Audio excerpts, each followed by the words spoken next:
Batting ব্যর্থতায় প্রথমবার আয়োজিত মেয়েদের অনূর্ধ্ব ১৯ এশিয়া কাপে শিরোপার স্বপ্নভঙ্গ হয়েছে বাংলাদেশের নারীদের।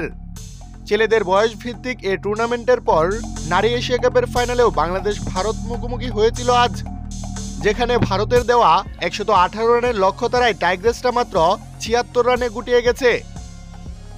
এতে ৪২ রানের জয়ে প্রথমবার আয়োজিত অনূর্ধ্ব ১৯ এশিয়া কাপে চ্যাম্পিয়ন হয়ে যায় ভারতের মেয়েরা। মালয়েশিয়ার কুয়ালালামপুরে হয়েছে প্রথমবার আয়োজিত মেয়েদের অনূর্ধ্ব ১৯ এশিয়া কাপের পুরো আসর। আজও রোববার একই ভেন্যু বায়োমা স্টেডিয়ামে চলছিল শিরোপা নির্ধারণী ম্যাচ। টসে জিতে এদিন ভারতকে আগে ব্যাটিংয়ে পাঠিয়েছিল বাংলাদেশ অধিনায়ক সুমাইয়া আক্তার। শুরু থেকে ভারতীয়দের একের পর এক উইকেট তুলে নিলেও এক প্রান্ত আগলে রেখে তৃষা তাদের লড়াকু পুঁজি এনে দিয়েছিলেন। এরপর শিরোপা জয়ের লক্ষ্যে ব্যাট করতে নেমে ৫০ রানের আগেই বাংলাদেশের মেয়েরা হারিয়ে বসে ৩ উইকেট। তখনও হয়তো ম্যাচে ছিল বাংলাদেশ দল। এরপর নিয়মিত বিরতিতে উইকেট হারাতে শুরু করে সুমাইয়া আক্তারের দল, আর এতেই মাত্র ৭৬ রানে ১০ উইকেট হারিয়ে অল আউট হয়ে যায় বাংলাদেশ দল।